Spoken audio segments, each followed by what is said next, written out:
pretendo defender nenhuma tese. O curso de 2006 se chamava Perambulando pela Arquitetura Contemporânea. E o sentido de perambular tem algo a ver com talvez o flanar. Esse flanar porque vocês que receberam, né, esse programinha, né, vocês viram que hoje é sobre o Japão, a semana que vem América Latina, daqui a 2 semanas Estados Unidos e por fim Colômbia. Esse perambular significa que quase tudo que eu vou apresentar são fotos minhas. São lugares que eu estive, lugares que eu visitei, são obras e cidades no qual, enfim, por circunstâncias várias, eu tive a oportunidade de conhecer. Então, este perambular significa, antes de tudo, uma aproximação muito empírica a essas realizações. Não pretendo, nessas 4 conversas de 2 horas, defender nenhuma tese. Ao contrário, eu gostaria de compartilhar algumas experiências com vocês. Talvez alguns de vocês tenham já estado nesses lugares ou tenha, enfim, vivido essas situações. No último dia, acho que não tem uma pessoa que vai me ajudar muito com essa experiência na Colômbia. Mas, enfim, eu acho que isso, sobretudo, é um pouco há um sentido de conversa, de trocas de experiência, como se fosse um relato de viagem. Mas é claro que, ao juntar, não é por acaso que vocês vão ver aqui, hoje nós vamos falar sobre o Yoshio Taniguchi, o Herzog de Meuron, no Japão, assim como vocês vão ver no dia 22, o mesmo Taniguchi, o mesmo Herzog de Meuron, o mesmo Renzo Piano, operando no Ocidente e no Oriente. Isso talvez seja motivo de alguma conversa, de alguma reflexão sobre essa certa onipresença, né? Que seja de arquitetos japoneses nos Estados Unidos, ou de arquitetos suíços, até no Brasil, ou arquitetos italianos, operando em vários quadrantes do planeta. É claro que isso não é um mapeamento, mas é uma constatação que talvez valha a pena a gente conversar um pouco. Bem, eu agradeço a todos pela curiosidade, pelo interesse, e eu espero que nesses 4 dias a gente possa, pelo menos, passear um pouco, se divertir um pouco. Bom, Japão. Vou deixar uma luz para quem quiser anotar aí. Bom, Japão há vários descendentes de japoneses aqui, talvez possa me ajudar até. Talvez tenha até estado por lá, né? Isso é Tóquio. Isso é Tóquio, a entrada de uma igreja. Bom, vamos traduzir como igreja. E isto é uma foto de 2007. É a cerimônia de casamento num templo Shinto. Veja então como o casal está aí. O casal, enfim, é todo um ritual tradicional que obviamente nada tem a ver com a nossa realidade cristã ou evangélica. Mas é, antes de mais nada, uma tradição que persiste mesmo quando passeando pelas ruas de Tóquio, ou em alguns setores, ou na verdade em qualquer lugar que vocês andem em Tóquio, num certo sentido, vocês encontram, por exemplo, essas senhoras, essas moças, vestidas com o yukata, ou kimono, como vocês entendem. Kimono, na verdade, é um vestido como esse, só que de seda. E yukata é um vestido de algodão. Então isto não é de seda, isto é um vestido de algodão. Mas vocês veem então como essas pessoas, essas moças, ainda preservam uma certa tradição de uma roupa que é muito difícil de se vestir. Não é um jeans, não é uma camiseta.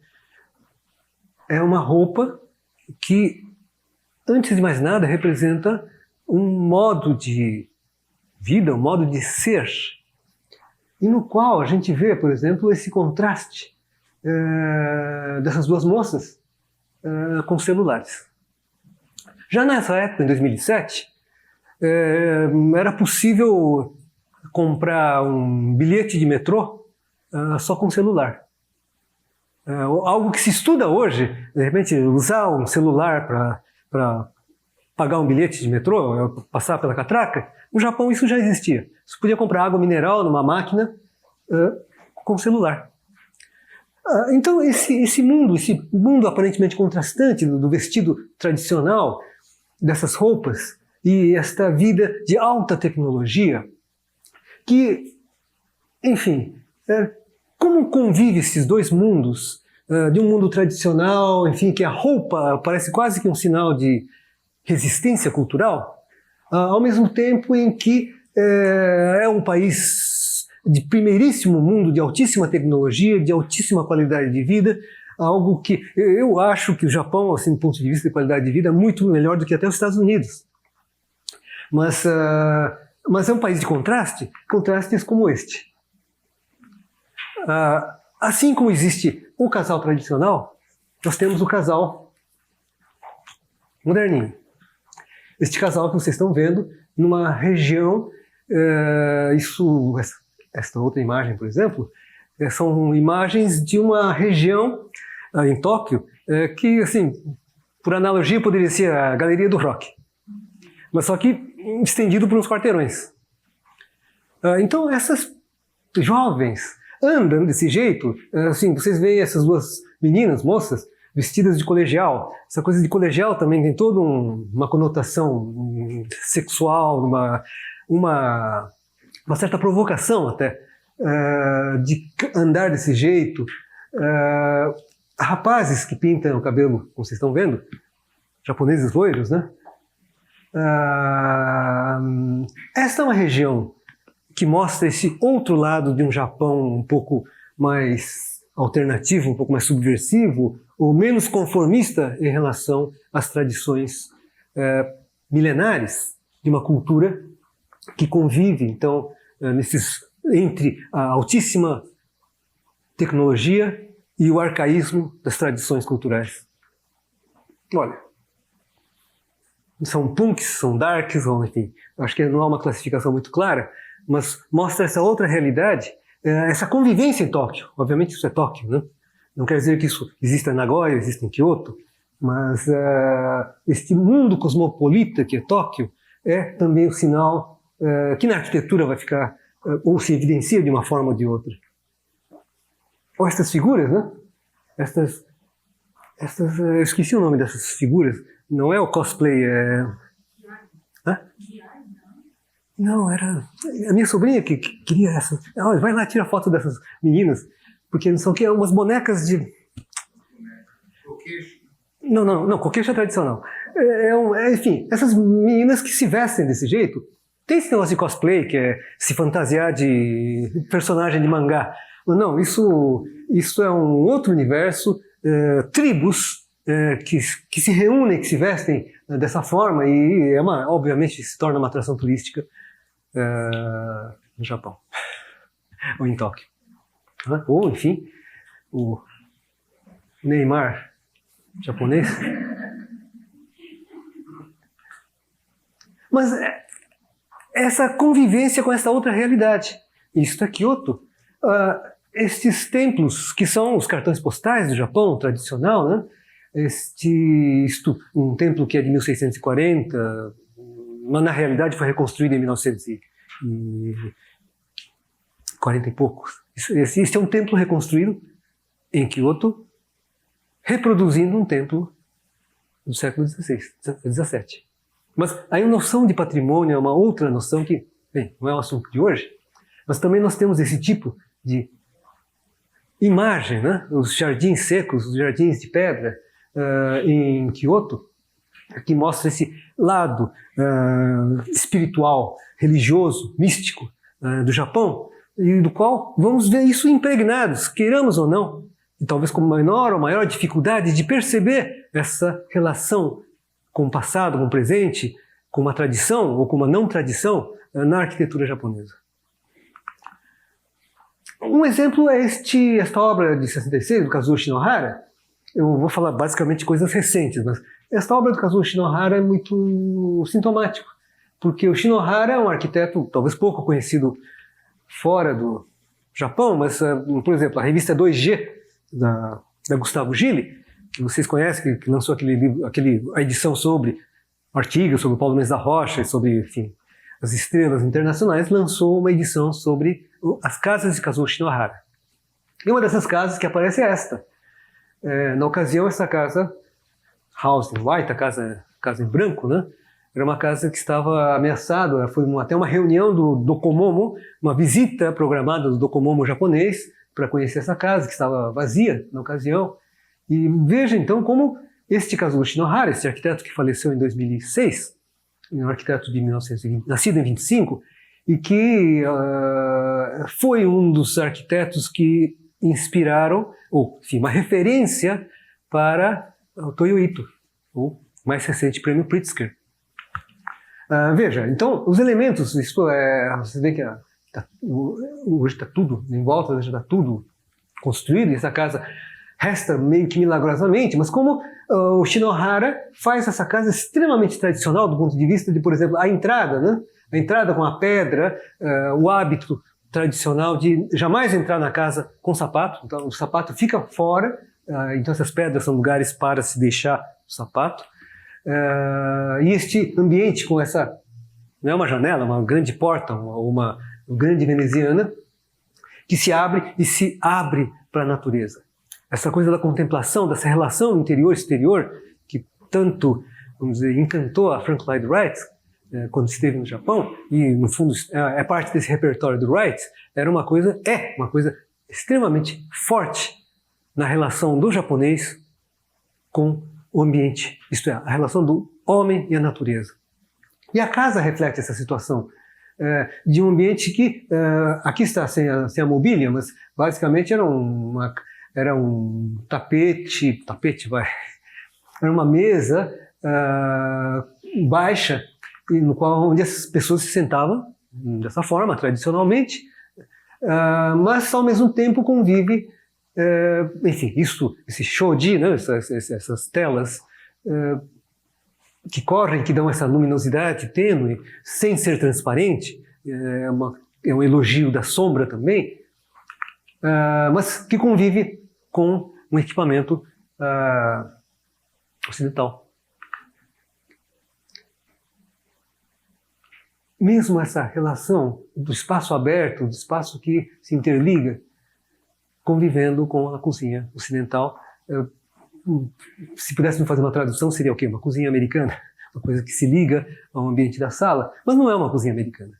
Isto já é talvez uma formulação híbrida dessa convivência da tradição com a ocidentalização, meio inevitável, embora o Shinohara seja considerado um desses arquitetos que, num certo sentido, foram resistentes à excessiva ocidentalização dos costumes e na arquitetura.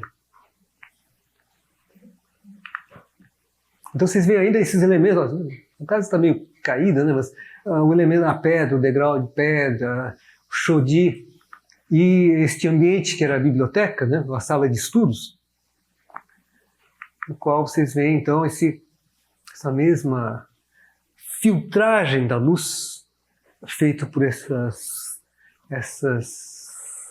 shoji, em um lugar tranquilo para estudar, quando havia livros, né? Quando havia livros.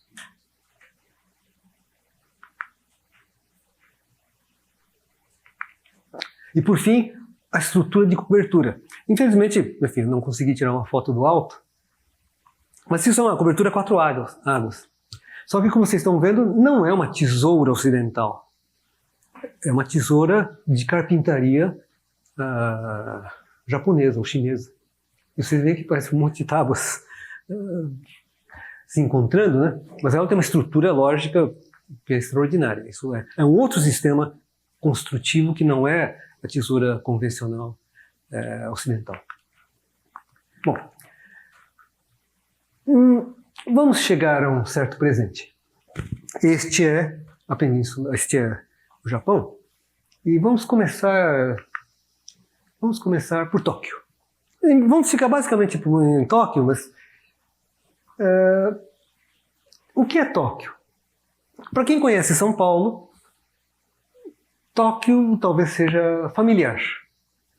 Mas Tóquio, se nós somos aqui 11 milhões, 12 milhões de habitantes, na cidade de São Paulo, Tóquio, ou 18 milhões na área metropolitana, né? Tóquio é uma cidade de 30 milhões de habitantes. É a maior cidade do mundo. Esta concentração é a maior cidade do mundo. Agora, se vocês conhecem São Paulo e sentem as dificuldades de mobilidade, enfim, todas as dificuldades que nós convivemos no dia a dia dessa cidade, o que seria Tóquio? Bom, eu asseguro que há muita confusão, há muitos problemas, mas não é tão caótico quanto São Paulo. Porque há um tema de mobilidade que vale a pena conhecer em relação a Tóquio. Veja, esses são alguns cartões postais, né? Para ter uma ideia do que é a cidade. Esse horizonte, né? Esse horizonte que se perde. Essa diversidade. Vocês estão vendo até uma Torre Eiffel ali vermelha. Vocês veem, então, que essa é uma cidade que, vamos dizer, subimos na Terraço Itália e temos algo como isso, né? Mas é um pouco mais do que São Paulo. Quer dizer, Tóquio é um pouco mais. Essas torres, essa convivência, é difícil até pensar, né? Como é que essa base, o que acontece aqui embaixo, nesses interstícios, né? Essa prefeitura de Tóquio, do Kenzo Tange. Enfim, que cidade é essa, né? É uma cidade de muitas texturas. Uma cidade de muitas texturas, uma cidade que tem seus recantos, tem sua vida, tem lugares extraordinários, no qual só uma certa vivência, um certo tempo, para conhecer os mesmos contrastes de encontrarmos, sei lá, edifícios, enfim, talvez uma referência seja, sei lá, Nova York, lugares a Nova York, e lugares que vocês vão encontrar casas baixas de barro e de pedra. Tóquio tem esse convívio. Há setores da cidade que ainda guardam casas do século XVIII, do século XVII. Então, esse convívio entre uma certa tradição, essa modernidade, ou essa hipermodernidade, é este universo que nem sempre no mundo ocidental é fácil de se compreender como existe essa convivência. Veja, por exemplo, isto é uma típica imagem do centro de Tóquio, onde os próprios prédios são cartazes luminosos. Tóquio, vamos dizer, imagine Times Square, quem conhece Times Square, vezes 50. Porque os setores de Tóquio, que seja Ginza ou Ashihara, ou, enfim, vários bairros, enfim, extensões de vias como essa, em que os prédios são grandes cartazes. Então imaginem se, por exemplo, algum prefeito propusesse a lei da cidade limpa. É exatamente este universo enfim, dessa propaganda, dessas imagens. Se fosse um filme, isso estava piscando, estava mudando. São grandes telões que dão essa vida noturna a Tóquio. E não é isso é um setor comercial. Isso é um setor comercial. Imagina assim, tipo, bom, em alguns lugares poderia ser, sei lá, Oscar Freire, vai. Mas poderia ser antigamente a Barão de Itapetininga ou 24 de Maio, mas todo ele coberto com essa propaganda luminosa, dia e noite piscando, dia e noite brilhando, né? Claro que a noite fica muito mais vistoso, né? E aqui nós vamos ver que Tóquio sendo capital do país, né? E sendo um país governado por um imperador, uma família real, evidentemente o centro, o coração de uma cidade como Tóquio é o Palácio Imperial. Um Palácio Imperial que é uma área, que vocês estão vendo, nós não vamos chegar perto, mas vocês estão vendo que é uma área, é um grande bosque, uma área que vocês podem chegar perto, mas não podem entrar. Mas existem umas áreas franqueadas para visitantes para o turismo, né? E vamos conhecer alguns... Vocês estão vendo que é uma massa compacta, né? É construído, uma coisa muito compacta. Vamos pegar aquele trecho e conhecer alguns cantinhos. Alguns cantinhos que podem ser familiares para vocês. Por exemplo, nós temos naquele quadrado, nós temos uma obra que é icônica na arquitetura japonesa. Neste ponto, nós temos esta obra, que é o Ginásio Olímpico do Kenzutang, de 1964. Isso é uma obra famosíssima do Kenzutang para os Jogos Olímpicos de 64, que está, como vocês viram, no meio da cidade. No meio da cidade. Não muito longe, bom, claro, é longe do Palácio Imperial, mas de qualquer maneira está dentro, misturado nessa massa de construções da cidade. Naquele outro cantinho ali, temos uma obra mais recente, o Ginásio Olímpico do Kenzutang é de 64, um pouco ali, não muito longe, como vocês viram. Nós temos um outro ginásio, que também ficou bastante conhecido, que é o Ginásio Metropolitano de Tóquio do Fumihiko Maki. Esse, vamos dizer, quase que um capacete de um samurai, estilizado, né? E daí, essa referência, ou essa citação, ou essa insinuação de uma visualidade tradicional na arquitetura japonesa, que pode estar presente numa curva do Kenzutang no ginásio olímpico, ou neste capacete, num certo sentido, que é um ginásio, enfim, um ginásio como nós conhecemos, como pode ser o ginásio do Ibirapuera, né? Um grande salão para esportes, mas por outro lado vocês veem como essa forma, o desenho, remete a alguma coisa que, obviamente, nós não temos, não reconhecemos como algo que seja próximo a nós.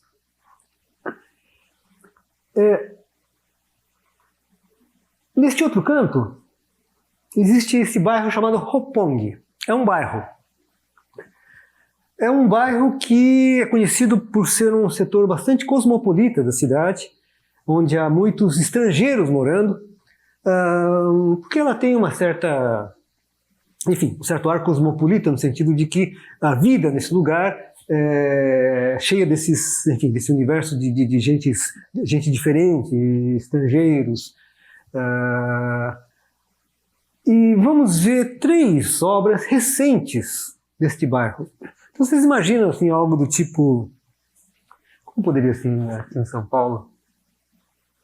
Bom, talvez assim, tipo os jardins, né? Os jardins, em Consolação, de repente construírem 3 grandes obras no tecido existente. O que aconteceu nessa década, nas últimas décadas, veja, isto é um detalhe, isso é Roppongi, né? Cortado por um baita viaduto, que vocês estão vendo ali no meio, que é como se fosse um minhocão, exatamente um minhocão. No Japão tem um monte de minhocões. Mas nem por isso o que está embaixo é muito ruim, curiosamente. Ali está o cemitério de Aoyama, que para nós poderia ser um cemitério da Consolação, ou em Paris, o Père Lachaise, um cemitério de gente chique, de gente famosa, bem no centro. É difícil dizer o que é centro, né, em Tóquio, mas enfim, nessa área densa de Tóquio, né? E por ali passou uma linha de metrô, embaixo do cemitério. E também passa uma linha de metrô embaixo do minhocão, do minhocão. Isto é, esse é um trecho muito bem servido pelo metrô. O que faz com que o Japão, diferentemente de nós, ou Tóquio, perdão, tenha uma mobilidade muito melhor, de modo que o transporte individual lá sim, existe carro no centro, claro, existe congestionamento, mas não tem essa ordem de caos como nós temos no nosso centro. Porque o transporte público, se não houvesse esse transporte público, Tóquio seria inviável.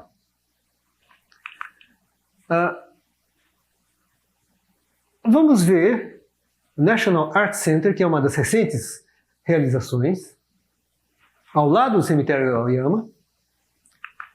vamos ver esse Roppongi Hills, que é um complexo multiuso.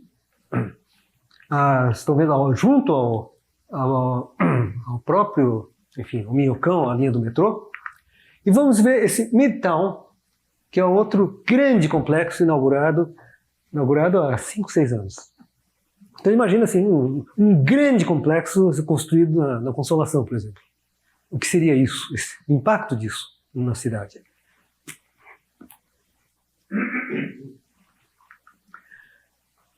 Olha, vamos ver Roppongi Hills um pouco mais rápido, porque eu acho menos interessante.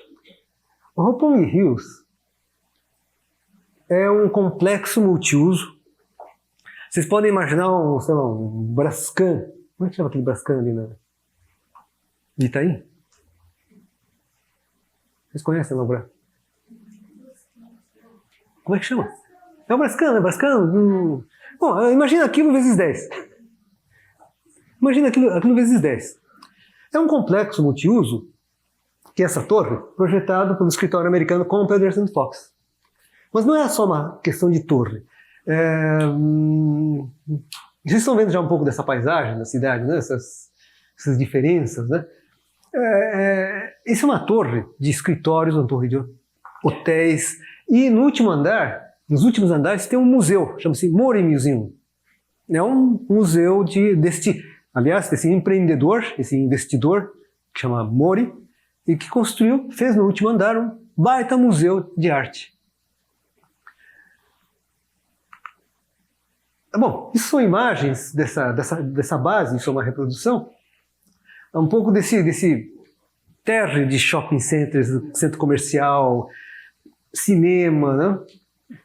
Galerias com esses vários níveis, enfim. São coisas que, os telões, essas coisas todas, enfim. Eu diria que não é uma escala maior de um shopping que nós temos aqui, muito maior, né? Mas eu diria que nada de extraordinário, exceto pela sua escala. E por ser numa área tão central, fundamentalmente vinculado ao sistema de transporte coletivo, que é o metrô, que passa embaixo, e claro que não dá para descer do Minhocão para esse negócio, mas faz parte um pouco dessa possibilidade de ligação com a cidade por esse sistema de transporte. Para avaliar, tem o Luiz Bourgeois, também está em toda parte do mundo, né? Tá lá. Aqui, desculpe, Minhocão ali embaixo. E pedaços desse centro que é o Roppongi Hills. Essas fotos nem são minhas. Bom, vamos ao National Art Center do Kurokawa, esse arquiteto que faleceu recentemente, mas esse edifício foi construído já neste século. O Kurokawa, apenas um recordatório, era um dos ditos metabolistas, com Kenzo Tange, com o próprio Kurokawa, enfim, vários arquitetos que fizeram parte de um certo movimento nos anos 60, segunda metade dos anos 60,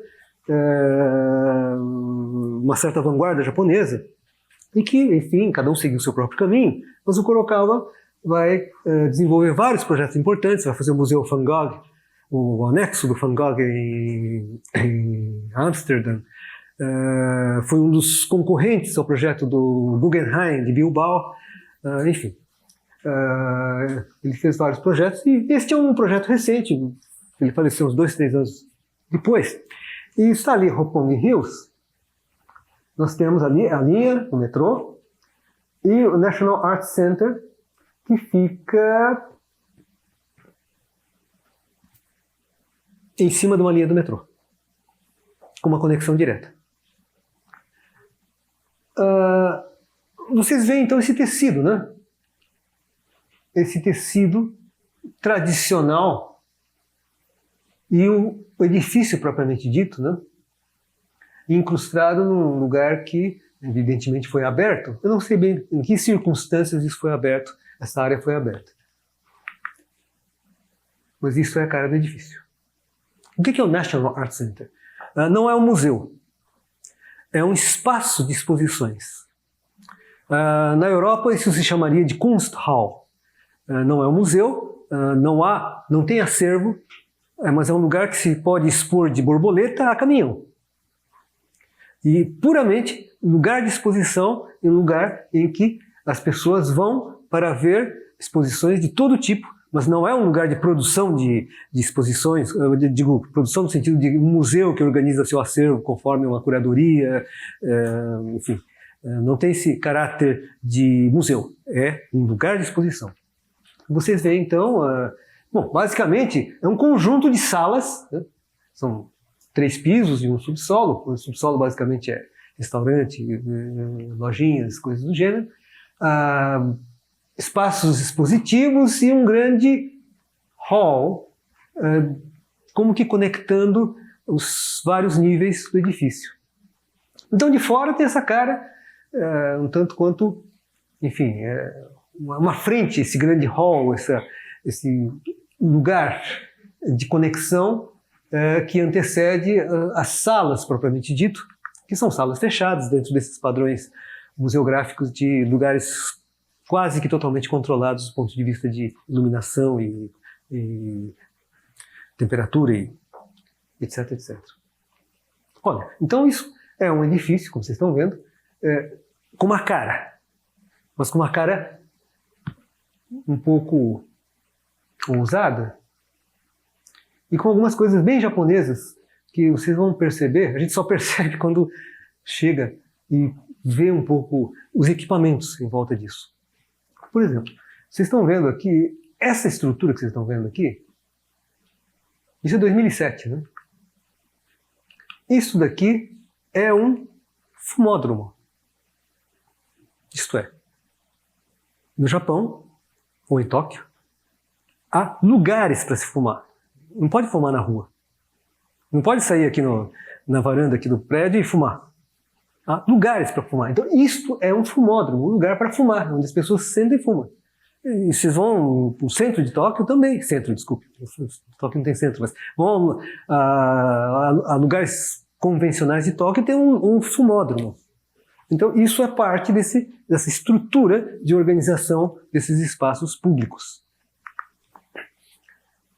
Vocês veem, por exemplo, outro hábito que nos passa despercebido, né? Mas veja essas senhoras, né? De sombrinha.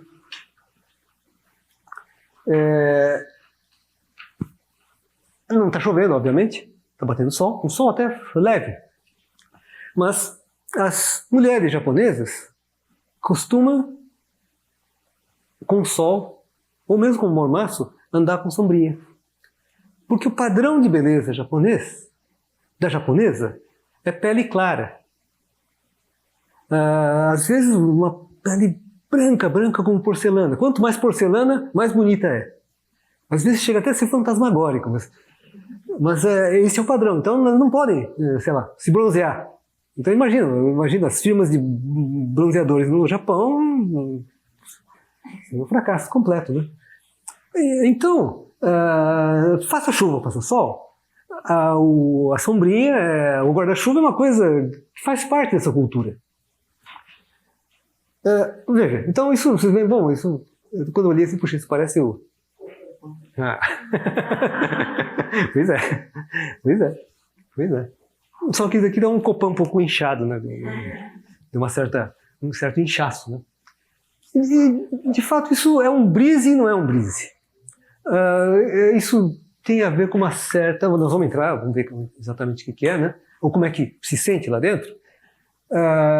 Isso é uma forma, assim, quase que é um filtro, assim como nós vimos naquela casa do Shinohara, o Shoji, criando uma intermediação da luz interna com a externa. Isso também funciona do mesmo jeito. Mas tem mais coisa, vamos chegar lá. Bom, vocês estão vendo além da curva, né, do volume, essa estrutura em frente, né? O que vocês imaginam que seja isso? Bom, vamos dar uma voltinha. Olha, prédio inchado.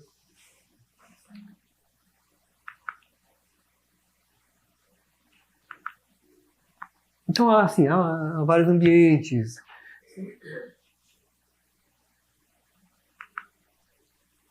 Um embasamento, que é garagem. Sempre tem garagem embaixo, né? Mas muito discreto. E aí, o que será isso? Bilheteria? Se constrói um negócio como esse, especialmente para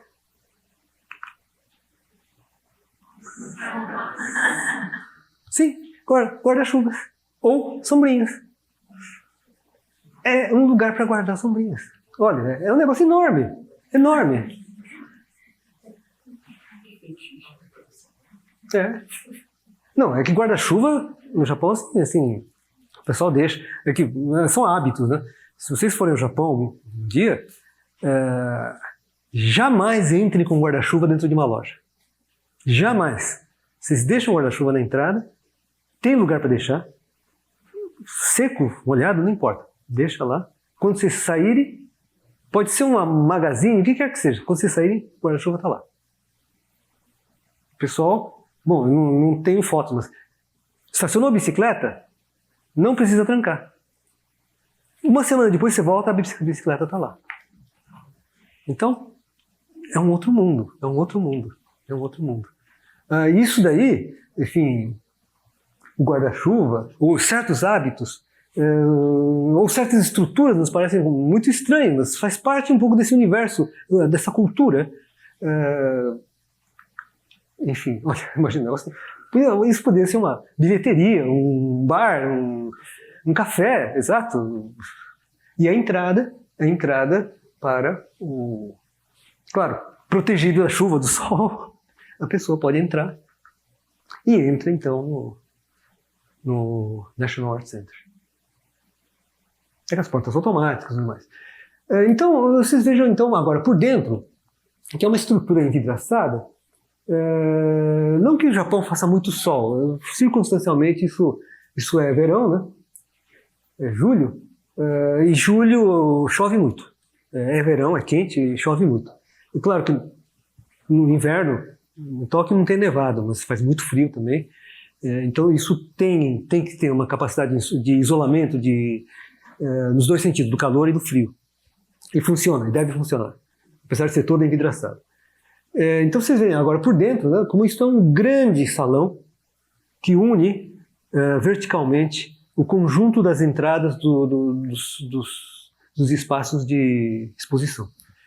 Sempre com esses cuidados por exemplo, de uma manutenção, sistema de manutenção interno e externo, e esse sistema que, no fundo, é um filtro de luz, funciona como tal, mas permite essa transparência ou essa ligação com o exterior, porque tem a ver com outro hábito que talvez vocês estranhem ao ver as imagens. Bom, isso parece uma cafeteria, né? Tem, tudo bem. Mas essa imagem, vocês estão vendo um conjunto de cadeiras e um monte de gente sentada. Fazendo o quê? Alguns lendo e outros fazendo nada. Isto é um hábito japonês. A de sentar e olhar a paisagem ou ficar de frente à paisagem. Então, essa relação com a paisagem, com o exterior, explica muito dessa arquitetura, dessa introspecção, porque o Shoji é translúcido, não é transparente, ao mesmo tempo que existe este olhar para fora, e este olhar é desenhado. Vocês estão vendo uma plaquinha identificando a cadeira que está exposta ali para as pessoas sentarem, que é uma cadeira do Wegner, é uma cadeira de design, enfim, que fica ali solto, independente de ter um café ao lado, não, simplesmente está espalhado, de maneira que as pessoas possam simplesmente ficar olhando para fora. Ou lendo, claro, ou lendo. Essa é a realidade. Este universo das pessoas simplesmente sentarem e fazerem nada. Mas nós vamos ver coisas mais graves mais pra frente. Olha, então vocês veem esse grande ambiente unificador, vamos dizer, dos acessos, e como vocês estão vendo a lanchonete, vocês estão vendo um cone invertido aí, mas se vocês prestarem bastante atenção, vocês podem até achar que isso é um shopping center, que não deixa de ser. É um shopping de consumo pode ser de arte ou de exposições de natureza variada, em que as pessoas, estando nessa região, com fácil acesso de metrô ou um comércio em volta, qualquer pessoa pode, em qualquer momento, parar aí para sentar, para descansar, porque todo esse setor, com pé direito triplo, é livre, como se fosse uma praça.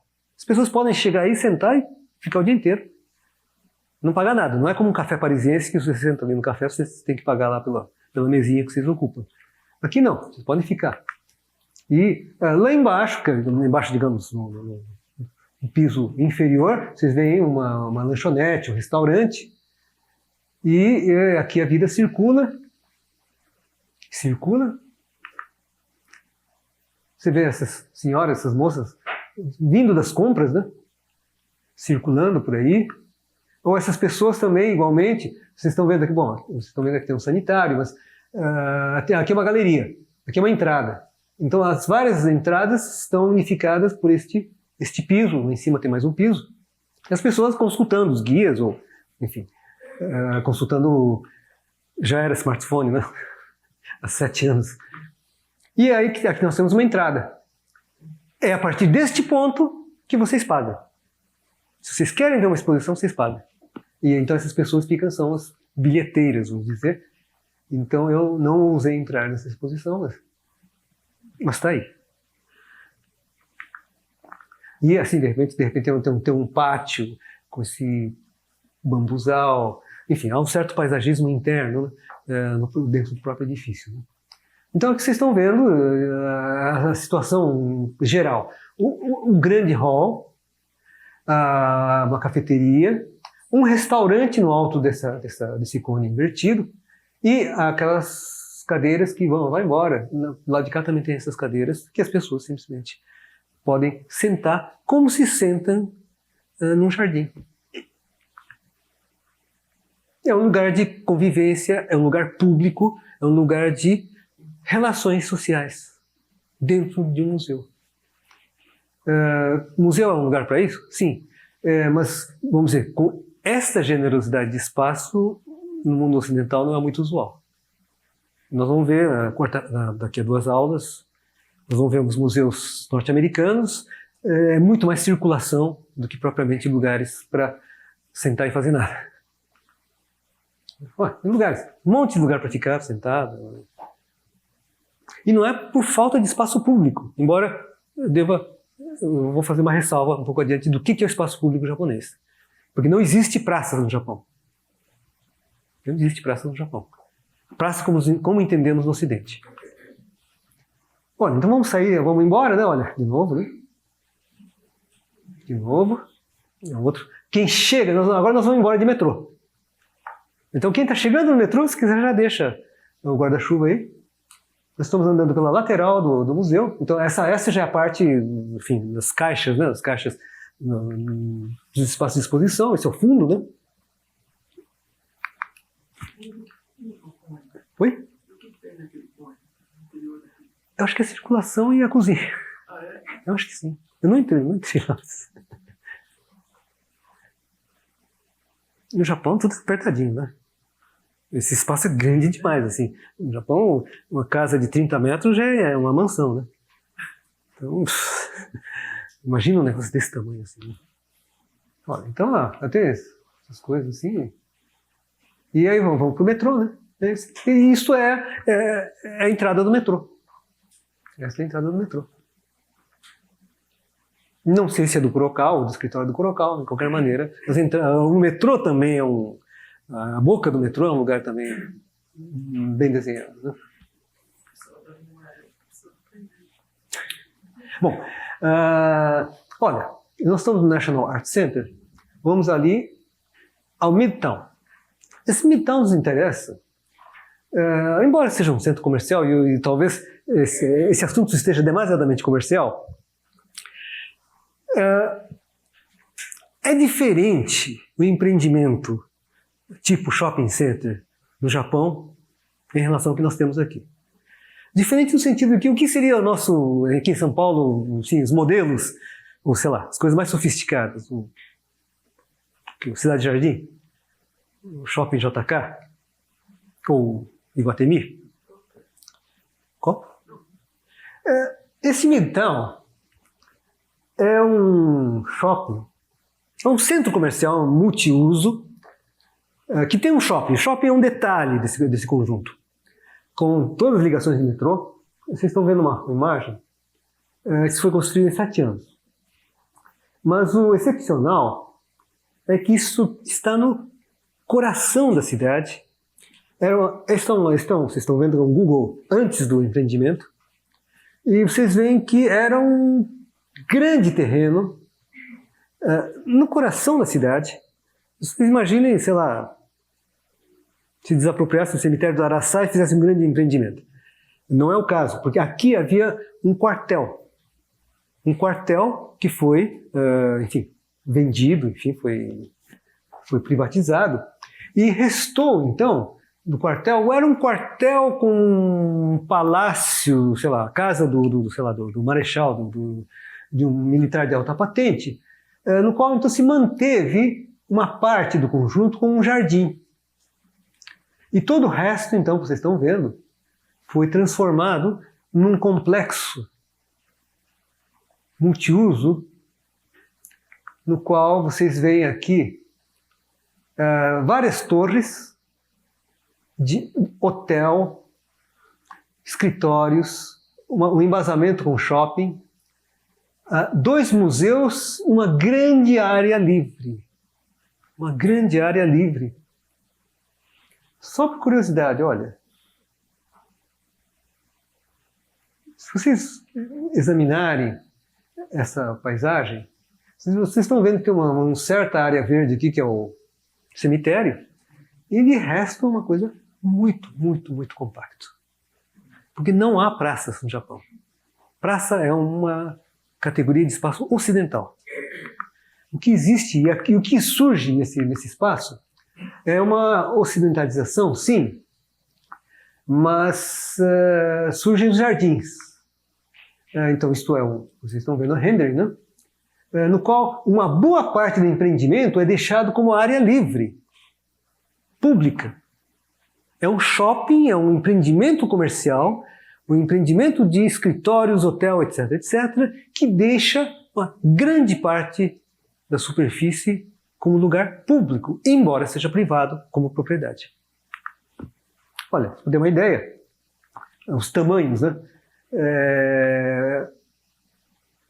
Unidades de moradias, hotel, espaço para comércio, enfim, conexões diretas com a linha de metrô.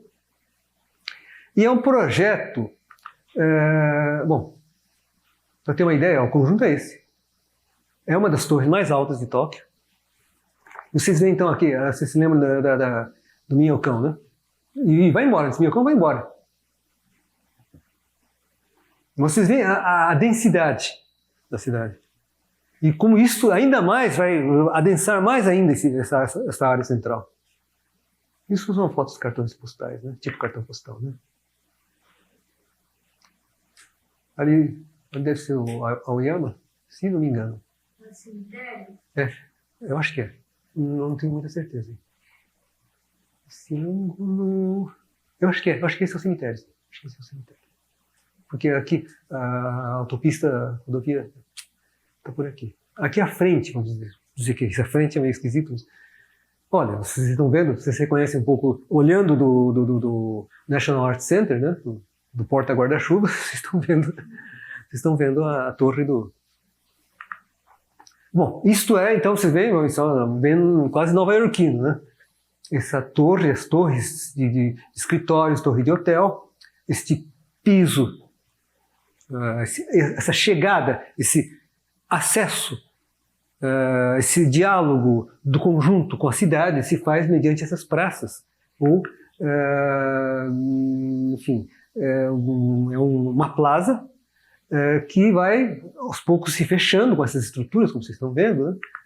Vai se fechando, umas coberturas mais desenhadas, com acesso ao metrô, então é uma certa porosidade em relação à cidade, isso não é aquele negócio que um caixotão fechado. Vocês que conhecem o Shopping Cidade Jardim sabem como é que é, né? É uma questão de diálogo com a cidade, porque isso está no meio da cidade. Então, ela tem essa relação com o ambiente, e é uma relação que não é apenas físico-ambiental. Este empreendimento também patrocina eventos culturais da vizinhança. E que vizinhança é essa? Isso é Roppongi, isso é centro de Tóquio, mas é também uma região de habitação popular. Essa diversidade social está presente nesses lugares. Então, este empreendimento também patrocina, não sei se ainda patrocina, mas patrocinava eventos culturais ligados a essas comunidades lindeiras. É como se você imagine assim, sei lá, o Shopping Jardim Sul patrocinar um evento da favela do Real Parque. Imagina algo assim. Isto é, há um certo comprometimento de um empreendimento desse porte, o impacto de um empreendimento desse porte no lugar. É claro que isso é muito vistoso, demasiadamente gentrificador e tudo mais. Isso é uma lógica, Tóquio não escapa dessa lógica. Mas vocês veem, aqui por exemplo, a entrada do escritório. Acabou, daqui para frente é um mistério, ninguém sabe o que ocorre lá dentro. Mas daqui vocês entram na galeria, que é o shopping center, e vocês veem então que é um shopping, enfim. Por exemplo, essa relação da rua. Vamos dizer, aspas, frente, né? Então, olha, uma baita calçada, as pessoas caminham normalmente com vitrines. Aliás, eu não mostrei, mas são aquelas vitrines japonesas de telões que muda. Não é que... claro, aqui vocês estão vendo aqui o manequim, essas coisas. Algumas desses vidros são grandes telões, que não é aquela tela de TV LG. Toda a vitrine é uma grande tela de plasma, ou não sei se é plasma, mas enfim, mudando a mensagem. Como aqueles prédios, edifícios Billboard. Diga.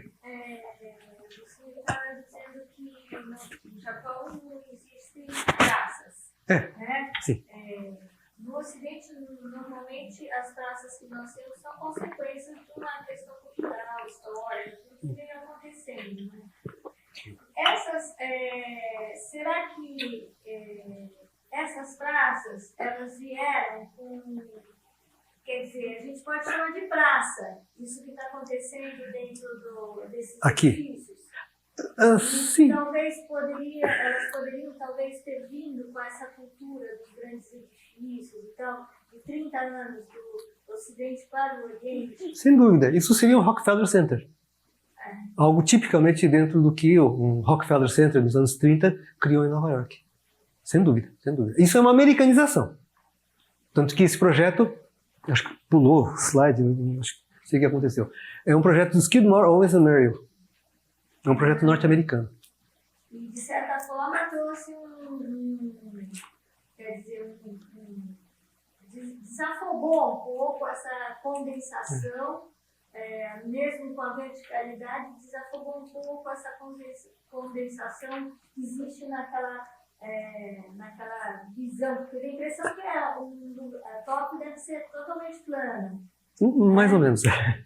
Mais ou menos. Mais ou menos plano. Mais ou menos plano. Pela foto que você mostrou, tem alguns lugares que talvez sejam aqueles lugares que estão... Tem os morrinhos, tem. Morrinhos, isso. Né? O Palácio Imperial é mais alto. E aquela parte que tem o mar, a cidade, né?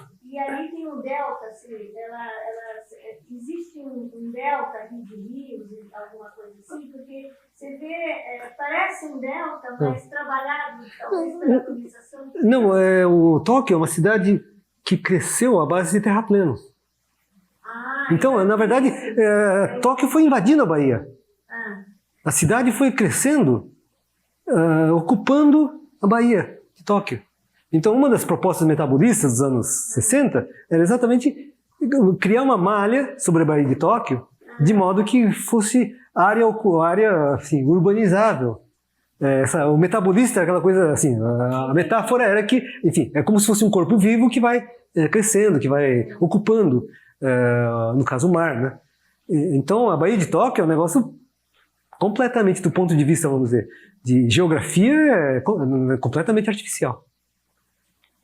Mas eu vou chegar a uma praça, você vai ver o que é uma praça, ou essa ocidentalização da praça, numa sacada deste conjunto, que, olha, aqui, por exemplo, daqui é uma placa, daqui é um grande telão, que vai mudando a imagem. Muda a imagem, anunciando coisas, né? Mas deve ter esses quase 3 metros de... Isso é uma entrada de metrô. Simples, discreto. Assim como o metrô, vindo por baixo, são esses corredores. Vocês imaginam, né? Aí vai estar entrando cada vez mais no shopping, aí dá para... Shopping. Estou falando de shopping, mas na verdade isso é um complexo multiuso, né? Então, à medida que vai chegando, se percebe então essa mudança. Aí chegamos assim, embaixo, aqui é o nível da rua, né? Com aquela plaza, e por baixo estamos aqui já dentro do shopping com essa... Bom, esses são aspectos dos interiores do... Essa galeria é um shopping top. É mais do que um JK. É mais do que um JK, um Cidade Jardim. As coisas, piso de madeira. São projeções, né?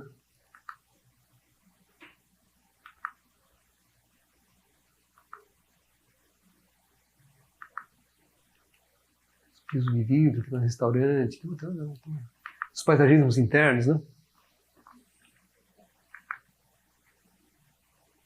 Enfim. Bom, as cafeterias. E vamos dar uma volta por fora, que é outra atração. Isto é, como é que um empreendimento desse porte cria espaço público? Olha, por exemplo, aqui, nós estamos na frente, falando da frente, né? Nós estamos caminhando aqui nessa boca do metrô. Vocês veem, sempre tem os parkings, né? Estacionamento, não há conflito, nesse sentido, não há conflito. E nem está um trânsito muito louco, isso é no meio da semana, né? Nada de absurdo. Então a gente vai andando aqui, vocês estão vendo os hotéis, né? E aqui, incrustado no conjunto, está o Century Museum do Kengo-kuma. Tá? Metido no meio do complexo. Este edifício é o Museu Century do Kengo-kuma. E aqui vocês estão vendo. Nós vamos dar uma volta por aqui. Aqui a entrada, aqui aquela plaza de acesso, né? Nós entramos um pouco por aqui. Agora vamos descer por aqui. Então o Kengo-kuma está aqui, o Century Museum. Aqui está esse Design Museum, que é do Tadao Ando. E vamos dar a volta e chegar no Hinokicho Park. Bom, então esse é o paisagismo desta área, vamos dizer, lateral, com o Museu do Kengo-kuma e olha, o tratamento paisagístico. No Japão é possível fazer essas coisas. Não é perigoso deixar pedra solta. Coisas desse gênero. Né? Os jardins não cheiram banheiro público. Então tem esses paisagismos a Burle Marx, né? Esse tipo de jardim, mas isso não é nada japonês. Isso não existe. Isso é coisa bem ocidentalização do lugar público. Mas é bem o jardim a Burle Marx. Água correndo. E é claro que tudo isso, quem gosta de acessibilidade, né, as pessoas podem andar assim numa boa. Piso contínuo é uma maravilha.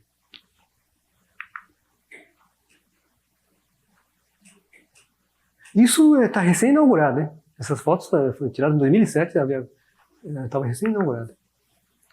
Então vocês veem, então, de repente, esses lugares, sempre lugares públicos, lugares cafés, e nós estamos vendo lá no fundo, aqui atrás, este museu, esse 21 Design Site, que é um projeto de um museu de design do Tadao Ando, associado ao Issei Miyake, o estilista. Então, isso é um museu que é muito discreto, assim, na superfície deve ter uns... Bom, enfim, não me lembro a metragem, mas enfim, é um museu que está mais subterrâneo. Mais subterrâneo. Então vocês veem, é um Tadao Ando. É um Tadao Ando em Tóquio. Tadao Ando não é de Tóquio, ele é de Osaka, né? De outra cidade, mais ao sul do Japão.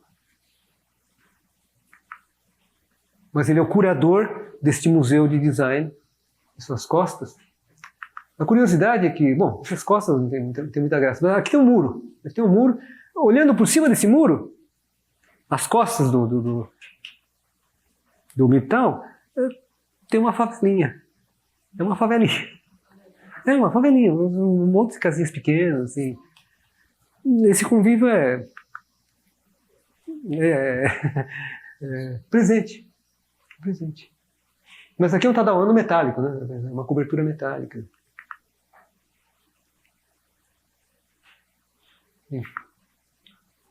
Era uma grande novidade, né? Bom, continuando então pelo Tokyo Midtown, então nós vemos aqui parte desse complexo, o Museu Suntory, temos uma parte de, vocês estão vendo, um tipo de mirante, e esse acesso, essa ponte, por sobre as vias de ligação são os acessos de veículos ao hotel, aos edifícios atrás e na lateral. Isso é uma passarela bem generosa que leva a um primeiro jardim ao fundo, que é esse tapetão, que é simplesmente isso. Um grande tapete verde com essa escultura, né? Que as pessoas ficam aqui, como em Paris, né? O pessoal vai tomar, não é baguete, obviamente, porque é um bentozinho, né? Vão almoçar, tomar um lanche, né? É um lugar público. Um lugar público.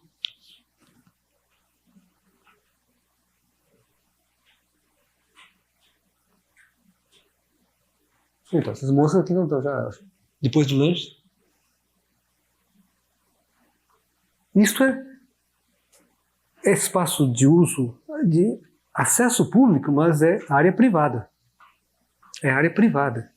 É área privada e tudo isso que nós vamos ver agora, esse Hinokicho Park, é área privada, que foi aberta ao público, aproveitando o jardim que existia. O jardim dessa casa que era do militar de alta patente, mas retrabalhado. Então se tornou, enfim, com todos os pictogramas de não pode tomar lanche, cachorro, não pode fumar, não pode jogar golfe, olha que chique. Coisas do gênero, né? Silêncio. Enfim, regrinhas tipicamente japonesas. E veja, então isso aqui, esse tanque existia. Mas essa casinha que vocês estão vendo é uma outra excentricidade nipônica, né? Porque a gente chega perto, o que é essa casinha? Essa casinha é um lugar para as pessoas sentarem e olharem o tanque. Só isso. Só isso. Simplesmente senta e fica olhando o tanque.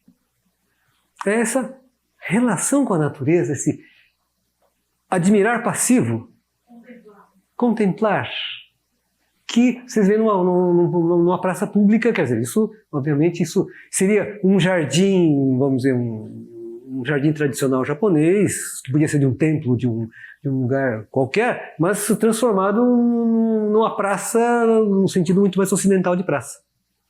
E aí acontece assim, aí tem um caramanchão ocidental, em que as pessoas também podem ficar sentados, ou aqui tem um playground mais no fundo, para as crianças, enfim, isso já é mais ocidental, né? Então isso faz parte um pouco, olha, que é o playground. Não é qualquer playground, vocês estão vendo? Não é qualquer playground.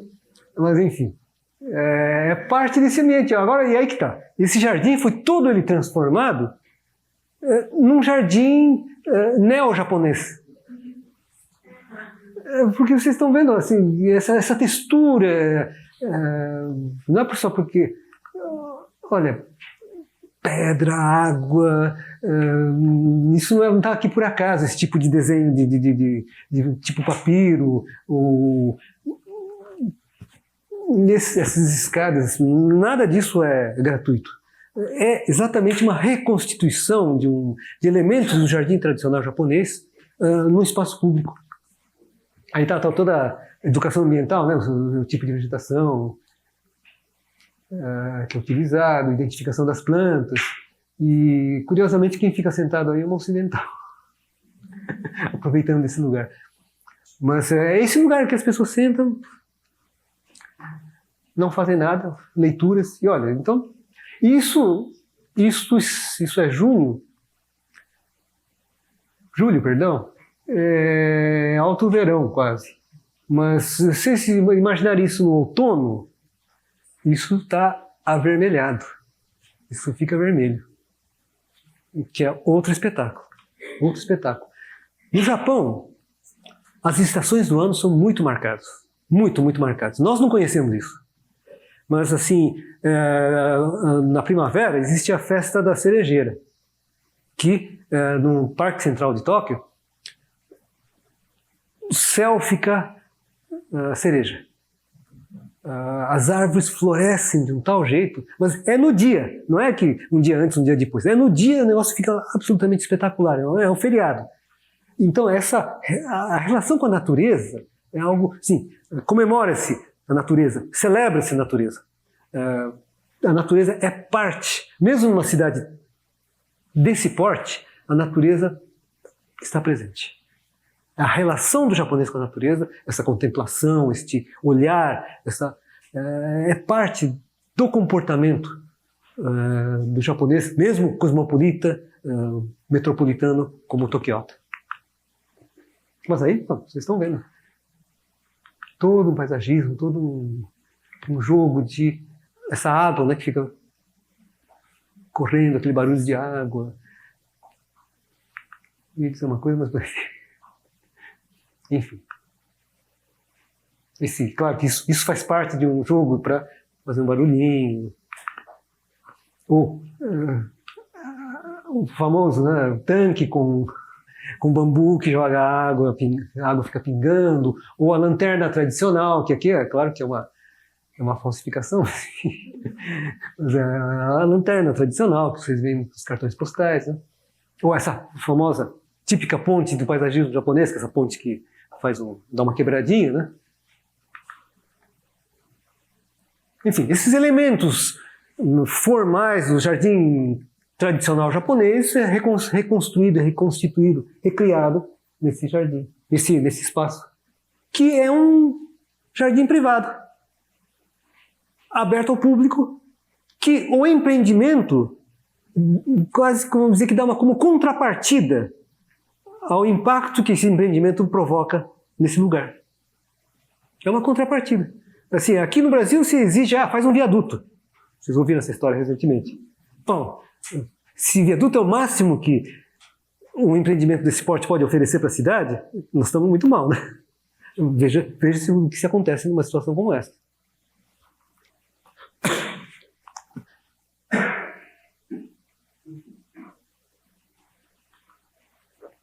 Pontes, enfim, todo esse paisagismo que vocês... Enfim, isso de repente é um lugar que os empregados desse conglomerado, desse centro de serviços, de escritórios, as pessoas, vocês estão vendo esse casal, parecem dois funcionários de empresas, né? Então, podem passear, podem percorrer. Eu não sei se isso seria possível fazer na Praça da República, por exemplo. Ou no Parque do Trianon. Enfim. A segurança é outra história, que não dá para comparar também, não dá para comparar. Enfim, vamos lá. Vamos lá. E, ó, grudado na cidade, né? Vamos às compras. Vamos às compras. Isso é um outro lado do Japão, e sobretudo de Tóquio, que faz com que a cidade seja um showroom de arquitetos exibindo seu virtuosismo em projetos de lojas. Nós temos, como de garçom, é uma etiqueta famosíssima da Rei Kawakubo, que é uma estilista, e junto com Kawasaki e o Future System, vão desenhar essa loja numa região, vamos dizer que quase uma rua em Tóquio, na região chamada Omotesando, que tem, eu vou mostrar uma série de lojas, e esta loja, por exemplo, é como de garçom, que fica embaixo de um prédio. Um prédio normal, convencional, né? No Japão não existe Mediterrâneo nem colonial. São prédios desse tipo. Os prédios convencionais são desse tipo. Mas aí está a loja, como de garçom, que se adapta, que ocupa o pilotis de um edifício. Desse modo. É uma vitrine, uma estrutura que corre por baixo desse pilotis. E que forma esses nichos e que vai mudando conforme a cara, né? Então vocês estão vendo que não é uma vitrine, uma coisa envidraçada que as pessoas olham, mas é um ambiente, uma instalação em que há essa sutileza enfim, isso é uma película pintada, não sei se é policarbonato, deve ser, não é vidro. Mas, enfim, uma película com um certo grau de transparência, translucidez ou de passagem da imagem, né? De maneira que se permite esse tipo de ambiente, em que não se exibe escancaradamente o produto, mas se exibe uma estrutura azul embaixo de um prédio convencional. E contrastando com essa certa rigidez da forma do pilotis, do edifício, do pilar quadrado, né? Ou pilar retangular, essas formas mais ou menos livres, né? E, sim, vitrines minimalistas, né? Poucas peças. E aí nós temos outras realizações, como o Toyo Ito, que vocês sabem que é o mais recente prêmio Pritzker, né? Tod's é uma loja famosa também, uma loja de grife, né? E o Toyo Ito vai fazer este projeto que está aí. Não é este. Esta outra estrutura que está num lugar bem ruinzinho, né? Porque tem uma passarela bem em frente, árvore, etc, mas é um lugar meio mocozinho, que mesmo o Toyo Ito não deixou de tentar resolver o problema, né? No fundo, vocês estão vendo, é uma estrutura de concreto, tipo árvore. Alguns mais antigos poderão se lembrar que havia uma casa que o Carlos Bratti fez assim, há vários anos, uma estrutura tipo árvore. E aqui é o mesmo princípio, uma estrutura de concreto aparente, com esse fechamento de vidro, e forma então esse como que mosaico, né? Claro que essas lojas chamam a atenção pelo seu aspecto inusitado, mas esta rua, esse Omotesando, é esta rua chiquérrima. Do outro lado, assim, atravessando a rua, tem um conjunto do Tadao Ando que nós vamos dar uma olhada um pouco adiante. Mas sim, vocês veem uma entrada, coisas chiquérrimas, coisas que você só olha, né? Mas enfim, toda essa estrutura, todo esse desenho. Aí a gente vai dando a volta, assim, vê a lateral, né? Tem essa entrada meio esquisita, né? Mas o pior disso não é... O pior é aí a malha fundiária do Japão. Faz com que... Bom, você vê as janelinhas, esses cantinhos, você vê assim, por exemplo, no fundo, né? Essa coisa colada no prédio, no terreno vizinho. Então, ó, você vê que os carros não tem recuo, não tem nada. Enfim, é porque no Japão é tudo super apertado. Então tem essas coisas típicas, né? Você passa o celular, você arranca uma Coca-Cola, um chá. Mas assim, essa coisa de ter uma certa... Não há uma hierarquia. Está o prédio, está a parede do prédio, o pessoal encosta e acabou. E o Toyohito vai fazer em Ginza esta loja da Mikimoto. Mikimoto era uma perfumaria que se tornou uma loja também de roupas, de objetos, de apetrechos de moda. E Ginza é ainda um bairro, uma região tradicional de comércio de alto padrão. Vamos dizer que se a CVC fizer uma viagem para Tóquio, vão levar vocês para Ginza. É isso. Não vão levar para Omotesando, vão levar para Ginza. Depois vão levar para Omotesando. Então é uma estrutura muito mais tradicional de prédios, né? De prédios convencionais. Mas aí o Toyohito vai fazer esse outro prédio que é um edifício em chapa metálica. E aí, de novo, com essas aberturas, esses rombos, né? Esses rombos que obviamente é distinto desse prédio aqui vizinho tradicional, aqui também, desculpa. Mas, então é um pouco essa coisa da arquitetura promocional, da arquitetura da loja. E, enfim, isso é uma loja de Prêmio Pritzker.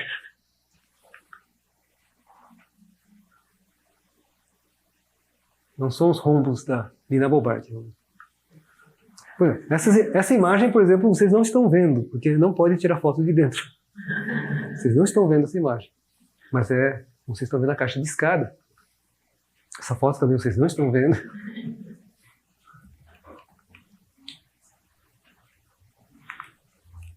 Aqui é uma curiosidade, né? Vocês estão vendo Prantham Ginza. Você vê onde estamos. Bom, inevitavelmente a Herzog de Meuron está lá. Não muito longe da Comme des Garçons, da Rei Kawakubo, esta é a Prada Tóquio. É uma mistureba aqui, não? Como vocês estão vendo, é mais baixo, né? Essa é uma região um pouco mais baixa. Mas é um conjunto de placas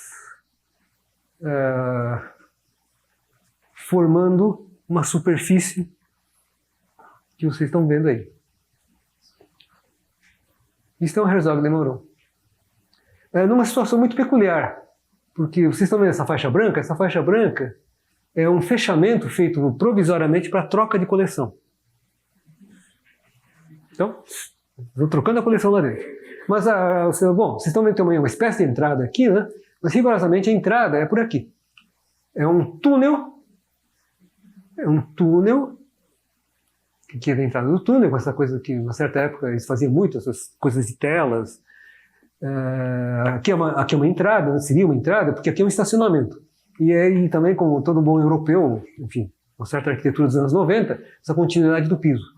Ela é quase um sistema de fractais, né?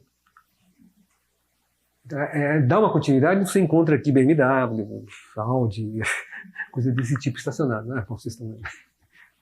Isso aqui é um túnel de acesso. Um túnel de acesso. Mas é claro que a rua é essa coisa meio... Dolce Gabbana. Então tem essa faixa, né? Isso daqui seria uma abertura, né? Seria uma abertura, uma porta, mas Essa é a entrada para valer. Vocês também não estão vendo essa foto. Também vocês não estão vendo essa foto. E durante o dia e durante a noite. E agora já com a coleção aberta. Isto é, já sem a faixa de troca de coleção. Então vocês veem o pé direito variável, não há necessariamente qualquer concordância entre nível e estrutura de pele, né? É puramente enfim, são duas estruturas independentes, uma pele e uma estrutura interna, invólucro, obviamente. E aí, nesse caso, dá para ver essas situações. Aqui temos finalmente a entrada desimpedida, como se fosse uma porta. E aqui vocês veem essa coisa da calçada, né? É sempre uma coisa contínua, meio fractal, organizando essa continuidade dos pisos. Quer dizer, eu faço entrar com um carrinho, cadeira de roda é um pouco difícil, mas enfim, há uma continuidade de piso para bicicleta, tranquilo. Até, vocês veem, é feito todo esse jogo de canto, né? Bom, mesmo os Pritzkers mais chiques não deixam de fazer suas lojas, né? E o Sanaa fez o Christian Dior de Omotesando, que é uma coisa normal, vai. Christian Dior de Omotesando. Aqui do outro lado da rua está um Tadawando que a gente vai ver. Subindo um pouco para cá está o Todds do Toyo-Ito. Bom, isso é o Sanaa, tranquilo, sem maior segredo. Voltando mais, a Kazushi Sejima, antes de virar Sanaa com o Nishizawa, fez essa loja Opak em Ginza, aquele distrito onde nós vimos aquela outra obra do Toyo-Ito. Não é isso daqui, obviamente. É esta loja Opak, que é na base de um edifício e, olha, não tem a menor graça, não tem nada especial. Mas enfim, Pritzker. E o Tadawando, que vai fazer essa obra, do outro lado, enfim, em frente ao Todds, em frente ao Christian Dior, é um conjunto de edifícios no qual se preservou dois predinhos dos anos 30, 40, e todo esse conjunto aqui é um shopping center mesmo, né? Um shopping center, e aqui por trás também existem alguns edifícios desse conjunto. Esse Harajuku é onde estava aquele pessoal punk que eu mostrei no início da conversa. Descendo aqui mais um pouquinho, chega naquela rua punk. Bom, também um Tadawando convencional. O Tadawando, aliás, nós vamos ver daqui a 2 aulas o Tadawando nos Estados Unidos numa outra escala. Mas eu acho que ele perdeu um pouco a mão. De qualquer maneira, isso é um shopping, enfim, em Tóquio. Quando abriu foi aquele Aue, aquela festa toda, Mas nada de especial.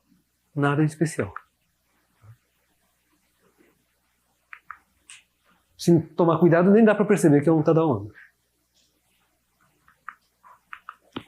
Então, esses são os edifícios que conservaram, dá uma certa continuidade. E, enfim, aqui tem umas circulações. Isso que todo mundo faz agora, né? Esses sanduíche de vidro, o frangueri, Tadawando, está em toda parte. E por trás existe então esse conjunto de edifícios de escritório, meio baixinho, né? Que é parte do conjunto, mas também não. Bem, são as coisas do Tadawando, aquelas coisas de geometrias, de deslocamentos, de rotação que ele costuma fazer, que aparece então um pouco nessa arquitetura. Esse é uma foto do interior. Esse não deu para tirar foto do interior, não deu. Mas isso é uma reprodução. Mas a ideia, o edifício, são rampas muito leves que acabam funcionando também como área para desfile. Essa é um pouco a ideia desse interior, que é um shopping de, enfim, boutiques, lojas de moda.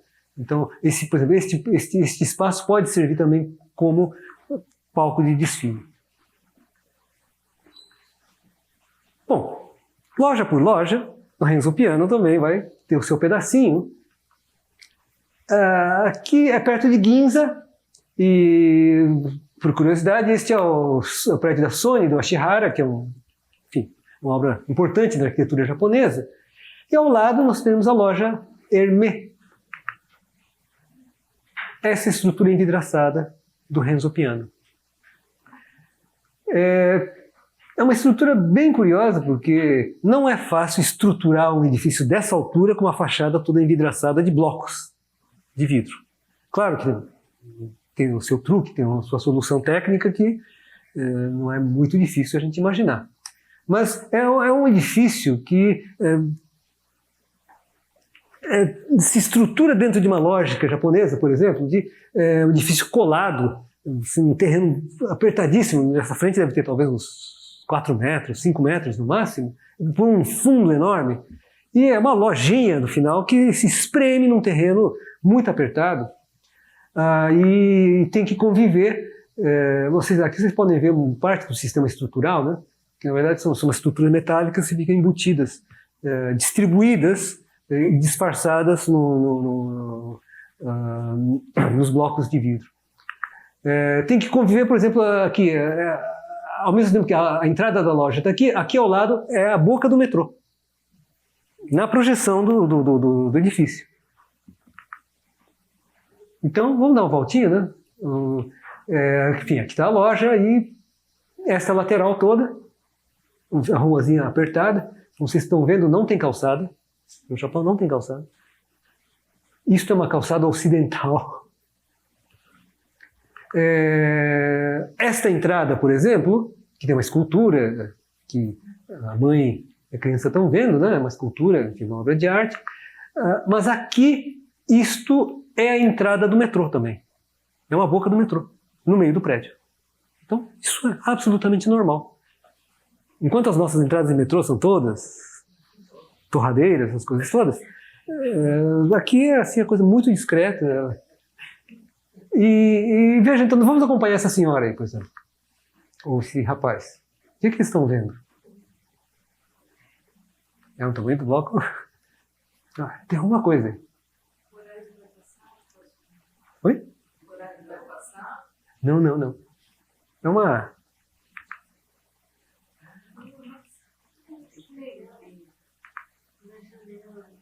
É uma vitrinezinha. É uma vitrinezinha.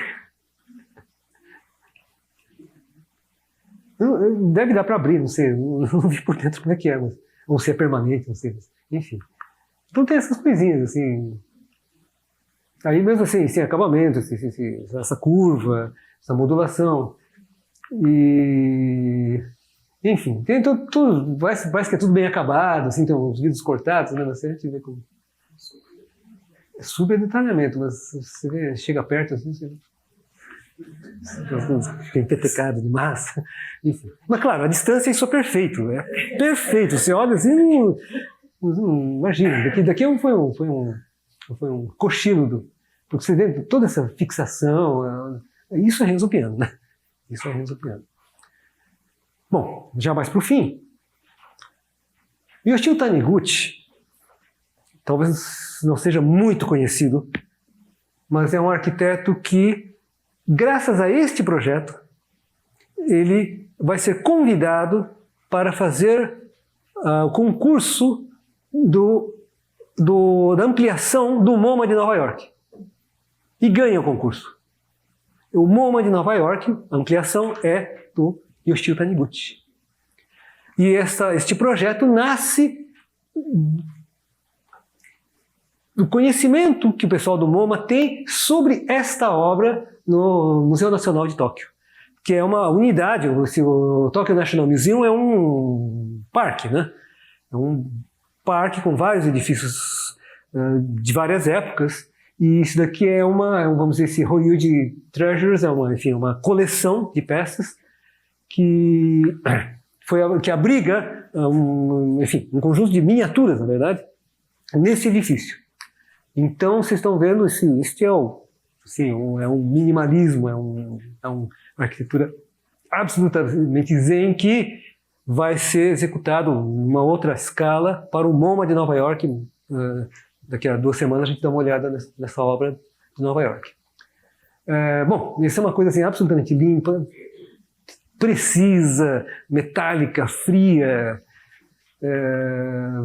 Aqui um pouco esse contexto, né, que é uma entrada, uma das entradas do parque, né, mas assim, esse percurso do tanque de água, esses pilotis finos, enfim, uma coisa assim de precisão, de detalhe, de delicadeza, que faz com que o Taniguchi faça que o projeto dele seja o escolhido para a ampliação do MoMA de Nova York. Hã? As cadeiras, e aqui são, por exemplo, essas senhoras estão pintando. Pintura. Desenhando. Essa coisa do assédio. Depois nós vamos ver que assim, o Museu de Nova York tem muito desses elementos repetidos, ou pelo menos reinterpretados. Né?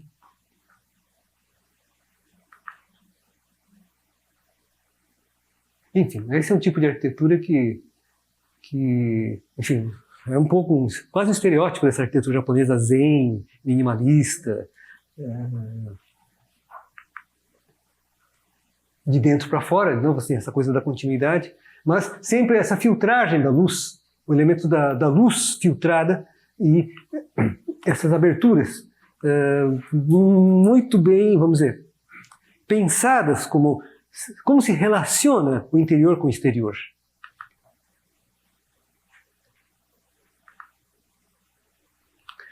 Por exemplo, esse guarda-corpo aqui, esse guarda-corpo, que aqui está com vidro fumê, né, mas esse guarda-corpo que o Taniguchi vai desenhar, se ele que inventou, não sei, mas o pessoal que viu esse guarda-corpo, no mundo inteiro começa a se reproduzir esse tipo de guarda-corpo, que é simplesmente uma placa de vidro. Simplesmente uma placa de vidro.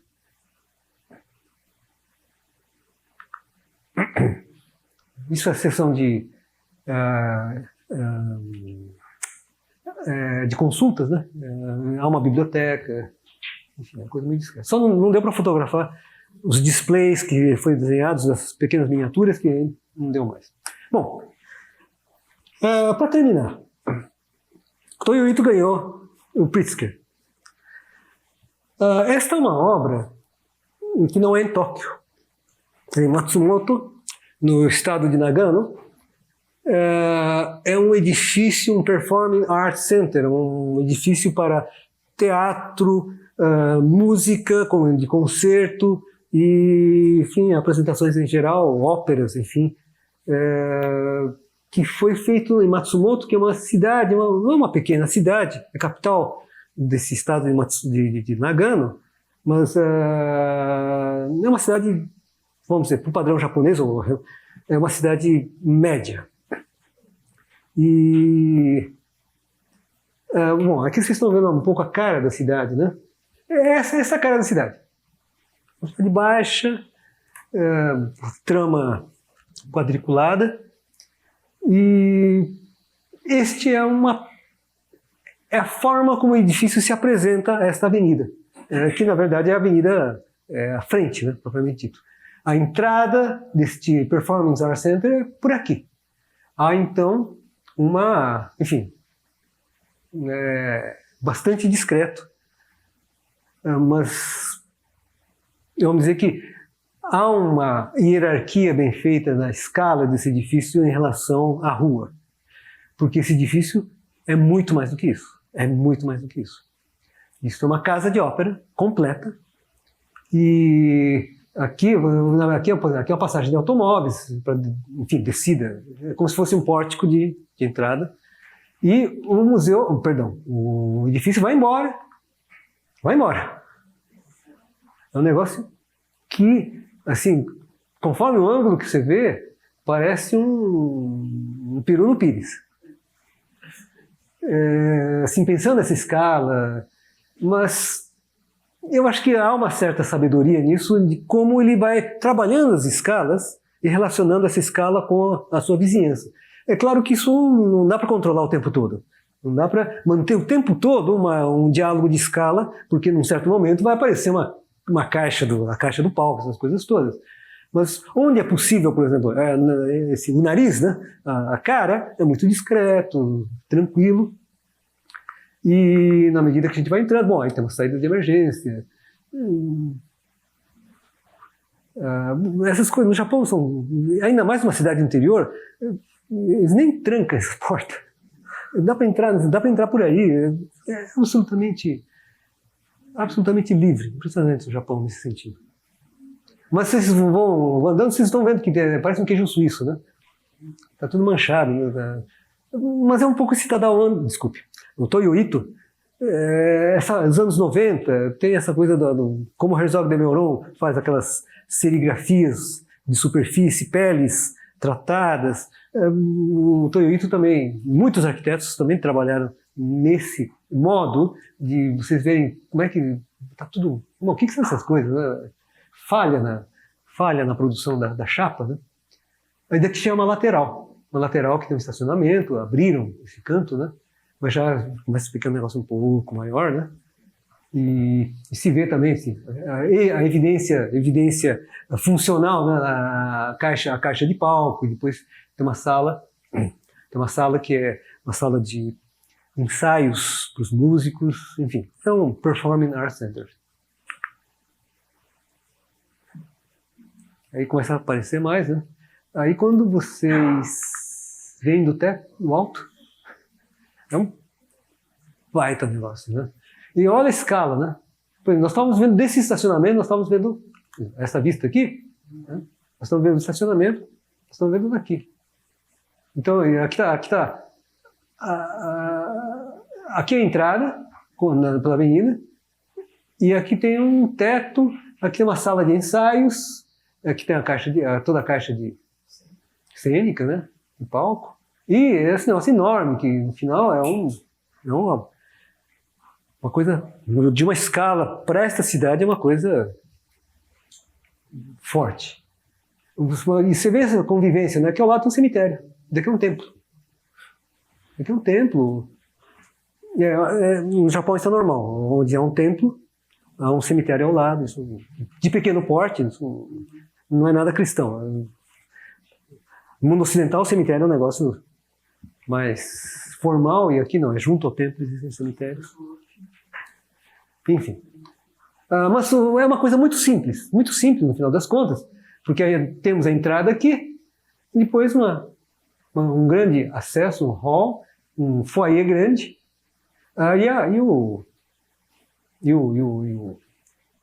e o auditório do teatro e palco e cena, né?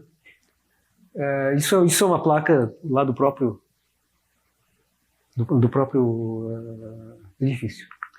Bom, a questão é como o Toyo Ito transforma isso numa coisa muito cenográfica. Como é que uma coisa aparentemente simples, ele pode trabalhar, de repente tem uma textura, tem umas coisas que o Herzog de Meuron fazia essas coisas, muita gente fez essas coisas, né? Um tanque d'água, e esse queijo suíço, né? Essas escotilhas, mas tudo isso funciona. Na verdade, esses queijos suíços são do mesmo jeito que ele fez lá no Mikimoto, aquelas janelas meio ameboides, né? Isso são janelas também, ou formas de iluminação.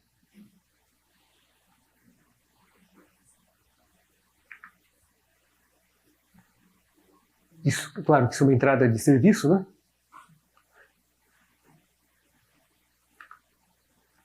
Esse é o fundo. Aí o fundo começa a apertar. E começa a ficar meio peru no pires mesmo. Essa proximidade da casa. Mas, veja os detalhes. Aí subimos pro terraço. O terraço, então, é essa espécie de mirante, no qual vocês podem ver, é um baita gramado quase gramado de golfe, né?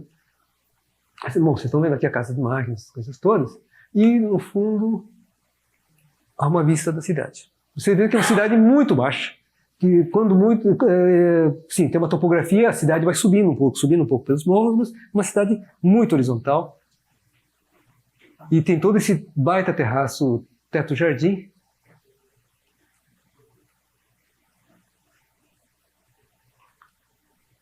E aqui uma sala de ensaios, com tem um piano aqui, antecedendo então a caixa de palco.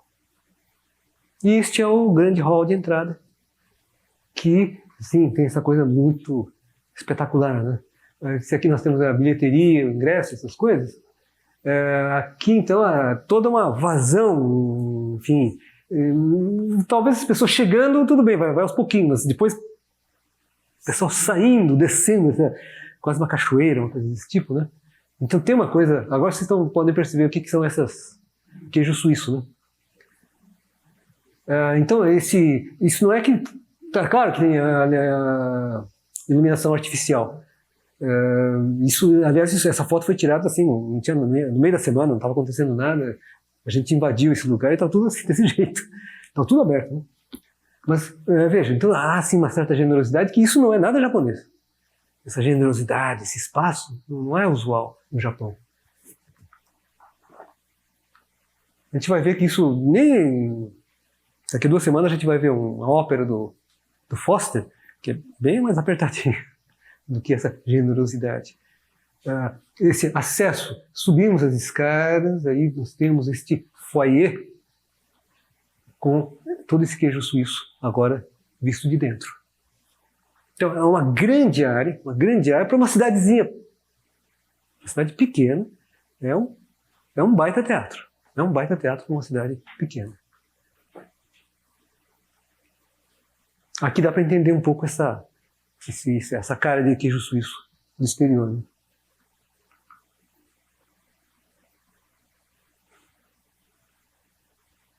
E assim, coisas, detalhes, né? Porque isso está com luz natural, mas aqui é luz artificial. Mas tem um sistema de iluminação assim que precisava ver à noite como é que isso funciona.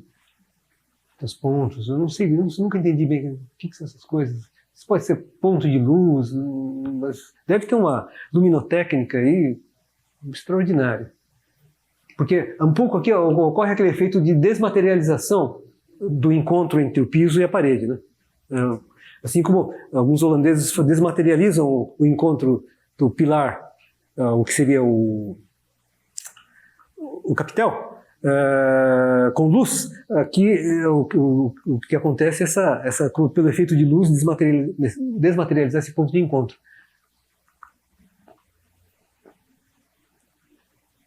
Enfim, isso daqui para lá, então vocês estão vendo esses elementos, aqui é a entrada propriamente dito da sala de espetáculos, né? Mas isso é uma coisa completamente diferente, enfim, isso até pelo próprio partido, que é um prédio muito comprido. Então esse alongamento permite criar essa grande área livre. Nós vamos ver daqui a 2 semanas uma ópera do Foster em Dallas, que é um partido quadrado, fechado em torno de um tambor. Então as coisas acontecem em volta do tambor. Aqui não. Isso é uma coisa linear em que a caixa de palco, o palco fica no fundo, quer dizer, é um teatro tradicional, é uma ópera tradicional. Entrada, foyer e a plateia. Foster, nós vamos ver que é uma coisa, um tambor em torno do qual se faz a circulação. Enfim, este é o Toyoito.